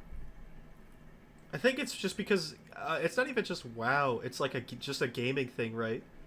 Like, as a whole, I think you have seen this shift of a meta-driven tier list, fucking what is the best thing in, like, anything now. Because you could look anywhere, and any game will have, like, a competitive type scene, even though it's not designed to have one. And I'm going to use, like... I don't know, this one's kind of weird. Like, Diablo 4 is a good example. You could play that build that's way more fun to you and all that, but it's just not good, right? And the way that would translate to WoW is this season Guardian Druid just wasn't great. And it happens. You could perform decent with it still. It just won't perform and do the numbers that, say, Prot Paladin or, like, I think Minion Necro is really good, but... you just hit or miss sometimes. It's actually interesting you said Diablo 4 because I play Druid in that. And actually Spiritborn has just been amazing. I mean, the monk from Diablo 3 I think was one of my favorite characters of all time. Just the pace and the style and everything else like that was really cool. But one thing that Diablo 4 just changed with their latest season was so there's Torment 1 through 4. The rewards are the same from Torment 1, so you can still get the same achievements, you can still still kill the same uber bosses and everything else like that. I mean, the drop rate gets better on the uber uniques as you get higher and stuff like that, but you can complete the game on Torment 1 and like Spiritborn, obviously could do Torment 4. I mean, like literally, I could just mash 2 buttons and be fine on any boss in there. But my Druid character that I still leveled one up. I mean, Torment 2, maybe. I mean, I think maybe like Pit 50 or Pit 60 or something like that. Thinking of like dungeons and stuff like that. Whereas 120 or 130, and I'm not a super tryhard in Diablo 4, but I can do a pit or whatever 130 and it's fine, and there's no issue with that whatsoever. But because it's just freaking broken, it's stupid broken. But yeah, so I mean, if you think about a system like that, is that what that means is in like WoW, that would be being able to get Keystone Hero at only 2s or the equivalent of that, because it's the content is the same, it just gets a little bit harder. I don't know, it's kind of a weird thought, and I think that was a pretty good change for Diablo 4, because it just the scaling is not the reward. The getting higher in the scaling is actually the reward. There's not like a cosmetic that you get from doing higher stuff. So I don't know. Like would people still do 17 keys? I mean, well, people do it now. I mean, there's no real reward for doing a 17 key. I mean, at this point, I mean, it's just for doing the highest keys. Yeah, people just want the world's first title stuff, right? Like, because there are those people that are pushing 17s and 18s and 19s. They don't need to do any more keys, and they got the title, right? They could stop doing keys today, and they would get the 0.1% title, right? Like, you never have to touch another key. All those people will already have the 0.1% title locked in. That's interesting though, because there's always the I guess threat of like another team getting something higher than you. Like you can't technically, like right now, yeah, that would apply, but say somehow a team finished a 20 and now they have a higher rating, and it's like, oh shit, how the fuck did they do that? I mean, it doesn't matter if they have a higher rating. They're the number one in the world, but being number one in the world doesn't mean anything. Yeah, but like, but what I'm saying is, right? Now that threshold has risen, so the guild, or I'm sorry, the team that would have been like the last team, like the cutoff, right, where it is for between the 0.1% and then the guy right below it, like the 0.2%, right? Yeah. That cutoff would be changed. So that guy who was now part of the 0.1 is part of the 0.2, and he misses it. Because now he has to try a bit harder to reach what they just were, because that threshold is just higher. And I think in Diablo, for example, there are leaderboards, and I forget what the name of it's probably pit content. Like that's just grifts, right? Am I wrong? I haven't played a lot. Yeah, basically, yeah. Yeah, I mean, like, to be the top in that you have to always be watching it, because some guy might have gotten a crazy roll of stats on his fucking uber unique, and it let him complete a higher level of the pit, for example, which in this case would just be a higher key. And now he's ahead of everyone, and your cutoff was just lowered. Like, you have to try harder again. Well, so does that come back to that there's just not a lot of rewards for doing more? I mean, outside of like right now, outside of a 10, there's no reward for doing more than that. I mean, it's definitely just to, like, show off. Like, this type, to be able to play the game at that level is kind of just unemployed behavior, but I mean, if you could do that with a job, that's fucking impressive. Good job, good for you, man. But like, what the fuck? If I didn't have a job and I could make money off of playing WoW, all right, I would. I mean, the thing is the people who do that, like, the people who do that sort of content kind of are striving to make money playing the game. Like, if they are completing a 20, they want to participate in the MDI and earn money off of it. Like, they want to literally be the best in the entire fucking world. Those people we will never reach. I mean, I'm sure if Junior quit the guild and devoted full time to trying, I think he could he might have a harder time than like most people, because the biggest part, which jumps back to what we started at, is just that barrier to getting there. You know, like, you know, you have to meet the right people, have a group, just be really good at the game, and be willing to commit that kind of time. You know, it's just, and then I wonder if solo queue Mythic Plus would somehow help that, if it could ever be done. The problem is, right, like, me as a meta chaser, like, I was wrong this year. Arcade Mage is good. Like, Mage is good. It's just not the best. No. You know? And that's what, you know, you don't always get it right. Sometimes you just miss, you know? And that's what happened. I picked Mage on the wrong tier. And, you know, next tier Mage is going to be goated. And then I'm not going to play it. Because, like, it's just, it doesn't feel fun. I mean, that was the funny thing for me. Playing Warlock. I mean, I kept thinking Blood was going to be meta. And while it was played competitively in, like, Raid, it kind of stinks still. And I think it's just because its damage is bad, right? Like, I haven't been playing it a lot this tier, but Blood, it just didn't do that well compared to, like, Prot Warrior and Prot Paladin. Prot Paladin especially, holy shit. Part of the problem was, like, yeah, Blood Decay doesn't have a lot of damage. It doesn't bring as much damage, especially because Prot Paladin is, I think, currently playing Lightsmith, which is just bringing an insane amount of damage to DPS as well. Yeah. But then to add to that, they also just bring the most kicks, and this season has been yeah, like, that's a good point. The dungeon pool, and that's why Mage isn't as good this year, is because Mage, even with the talent, they're a 20-second kick, and while they have a ton of defensives, they don't have a lot of like stops outside. Like, you know, you have Dragon's Breath and Blast Wave. And of course you have your kick, but like beyond that, they're like, what are you kind of? You have to talent into some other kicks that make you lose damage, and then you're no longer the best. Whereas like Frost DK and I mean, Enhancement Shaman's like perfect, right? Enhancement Shaman has the shortest kick cooldown in the game with 12 seconds. While also just doing damage. The most ever, like crazy damage, crazy damage. Utility. Like Shaman is just crazy good. I mean, it kind of went under the radar for how useful they were. It's just suddenly now their damage is giga crazy, so they're like, whoa. It was like the problem was like in the beta, no one could figure out what Enhancement Shaman was like really supposed to do or how they were supposed to be played. And then as people figured that out, bam, they just immediately popped off. They went Turns off out, it's just RNG. Yeah. So, I'm not gonna, you know, try and pretend that Shaman's bad right now.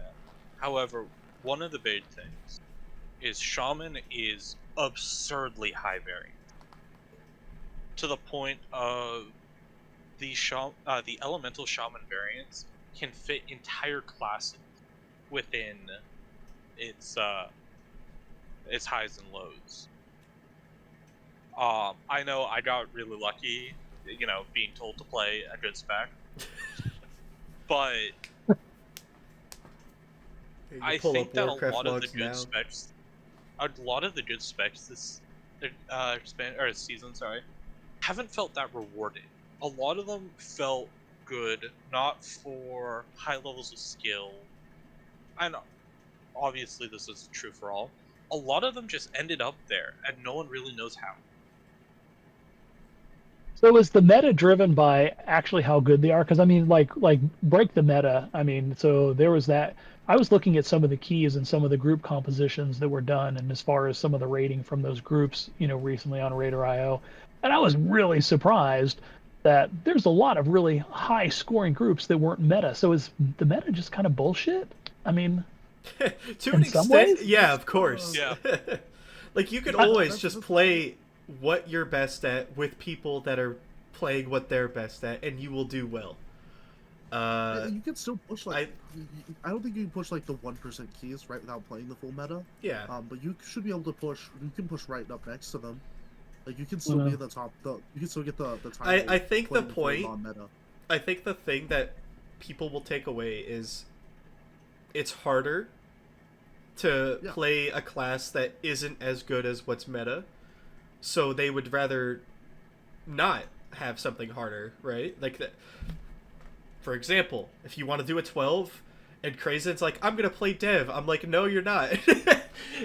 he's playing AUG. Like, if you want to just have an easier time, because that's what AUG does.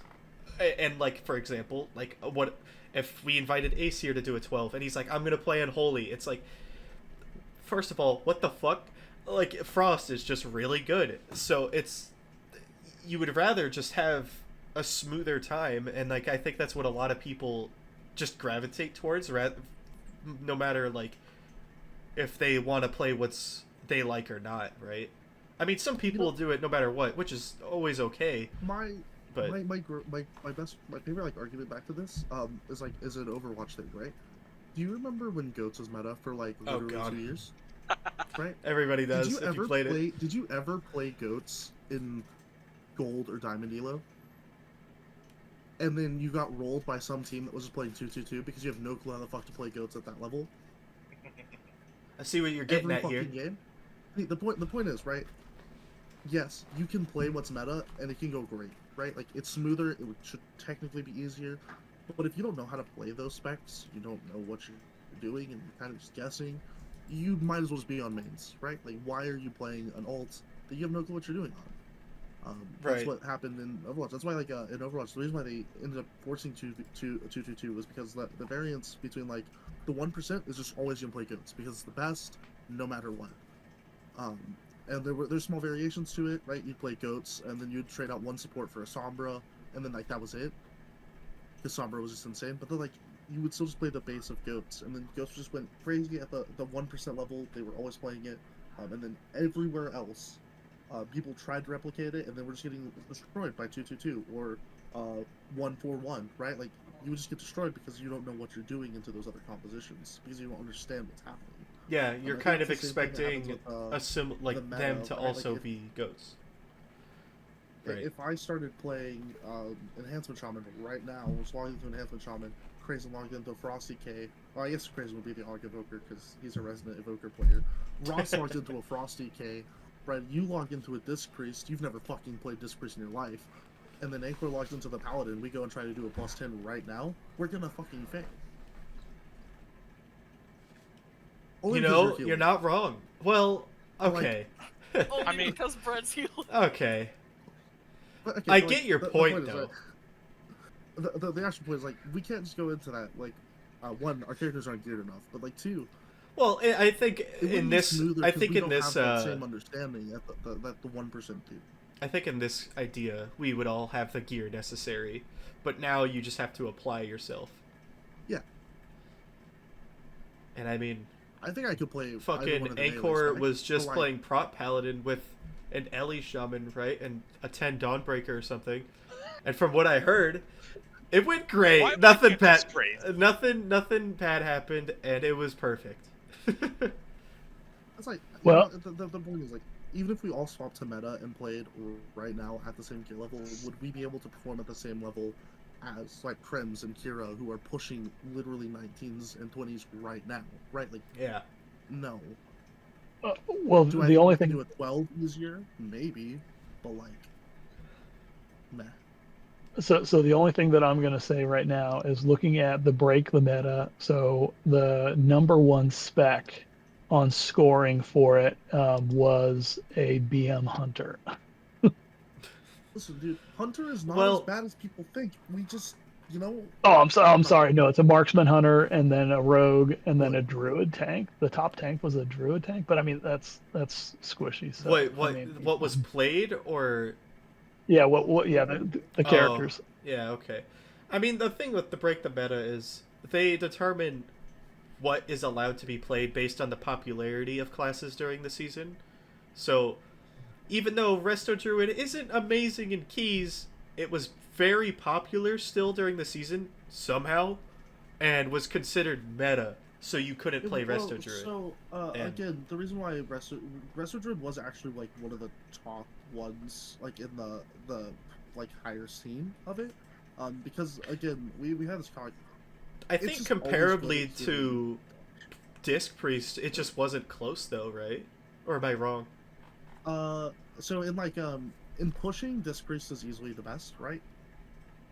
Yeah, they have a +20 necrotic wake times, by the way. That's wild. Fuck necrotic wake. But like, um, okay, hold on. What am I saying here? What are we getting at, man? My like argument, I guess, like Resident is always going to be good in keys. Its healing profile just has always fit keys, right? And that it's always been good in keys, right? It's always, well, I guess it hasn't always, but recently it's been really good in keys because it's always just like, you know, heal and then DPS, and that's what healer damage has mattered in pushing keys. That's why Disc is good right now too, is because they just passively do a lot of damage as well as keeping everybody taut. Resto Druid is just in the MDI you play Resto Druid because it brings more single target damage, and you only brought Disc Priest if you thought that the haste was better than the passive versatility, or if it was better for your composition to have the PI, and that was literally it. And I think for most players, Resto Druid is always going to be good in 5-man environments, and it will always just be popular because of that. Especially with the way that they play right now, like the trees, and you just summon all 3 of your trees, and then swap into cat, and then just bam. Where now, with the changes, you don't have to take the cat stuff. You can just start casting Starfire, lose no uptime, start casting Starfire, and then just go back to healing immediately, and never like lose a global for being in shapeshift form. Yeah. It also ultimately comes down to dungeon pools, right? I mean, yeah. I feel like half the classes wouldn't, like Prot Paladin, like you said earlier. Yeah, it's a strong tank, but its usefulness just lies in the fact that it can fucking solo packs. Like, every kick you'd ever want is just handled by one guy, so what the fuck? You could bring a class that just does good damage instead of needing their stops. Just Demon Hunter from season 3 and earlier 4. last year. Yeah. Yeah, it's just because Demon Hunter could fucking take care of the entire pack by itself, and it was stupid. And so until Avenger's Shield gets nerfed and doesn't interrupt literally everything, and have free procs, I'm pretty sure Prot Paladin will be the new Vengeance DH. Especially if there's going to be a lot of dungeons that require a lot of kicks. I'm okay with it. I just wish so many people didn't play Ret, you know? Like, if I told Zod, for example, to play Prot, she'd be like, what the fuck are you... No. Especially because the tier set for Ret... Well, especially because the tier set for Prot... Or, I'm sorry. Well, Prot and for Ret just looks really good. But the point is...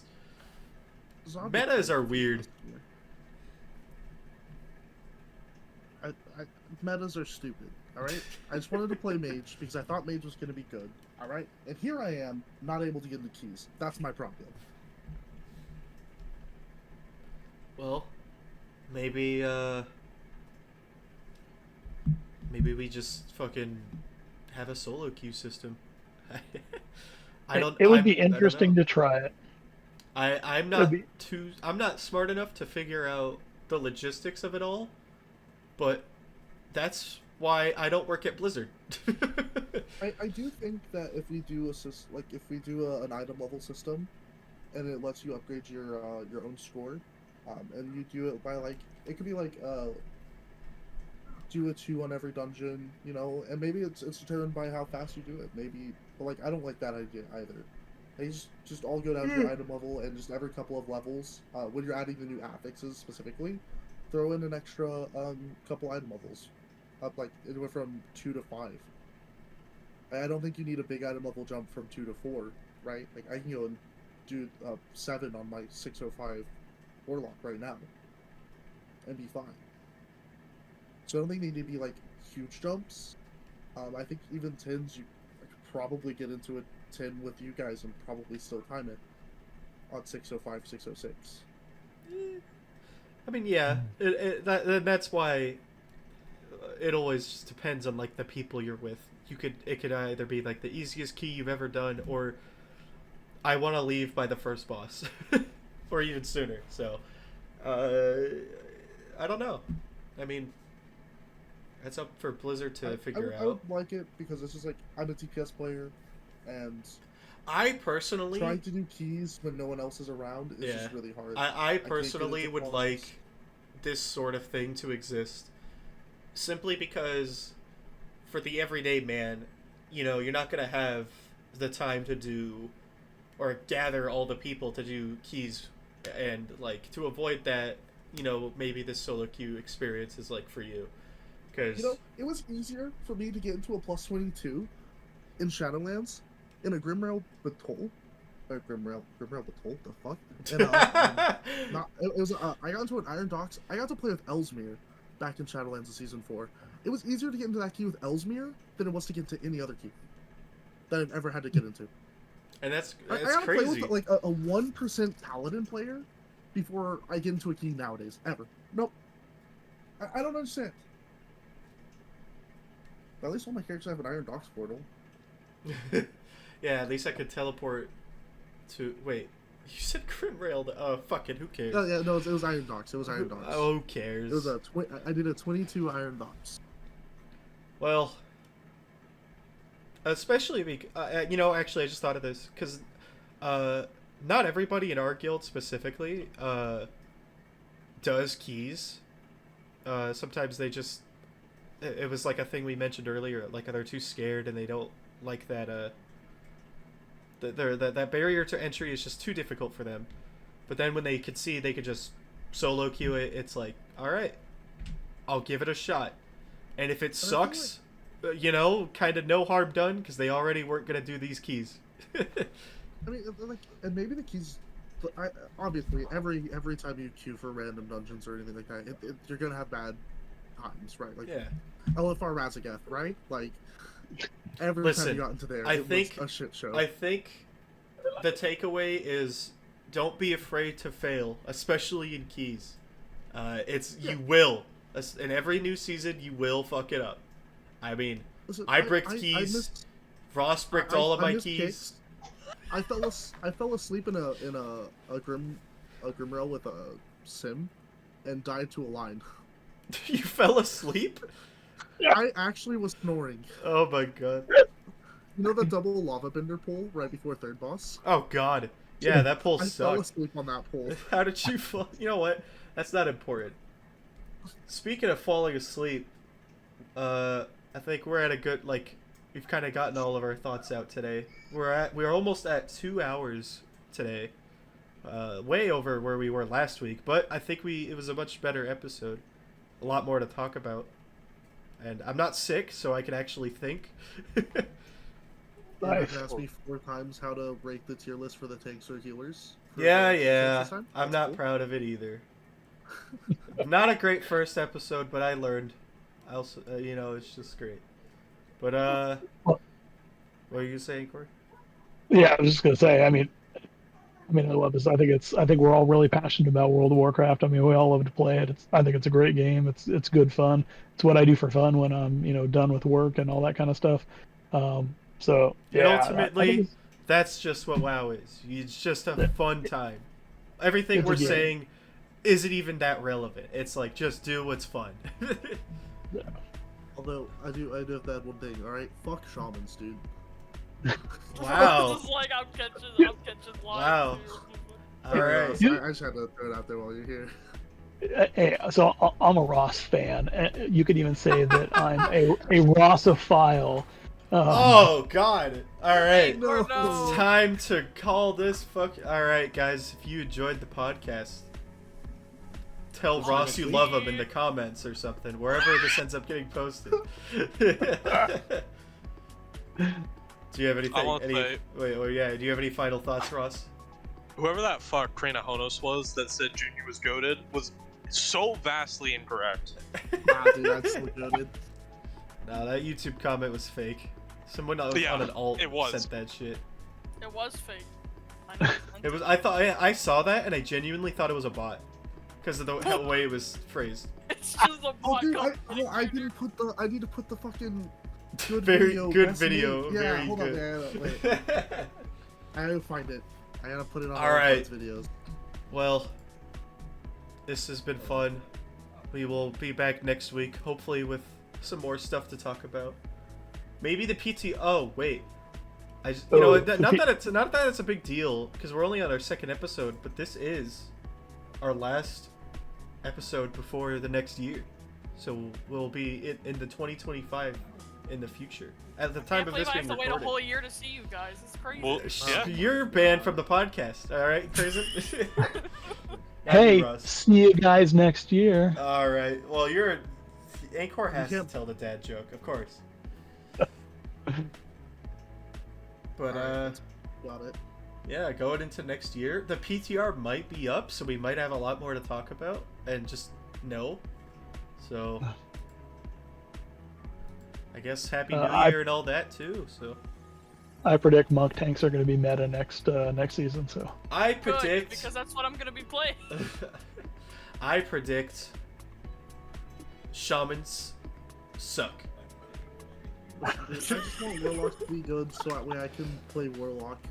I'm not even going to be playing a shaman.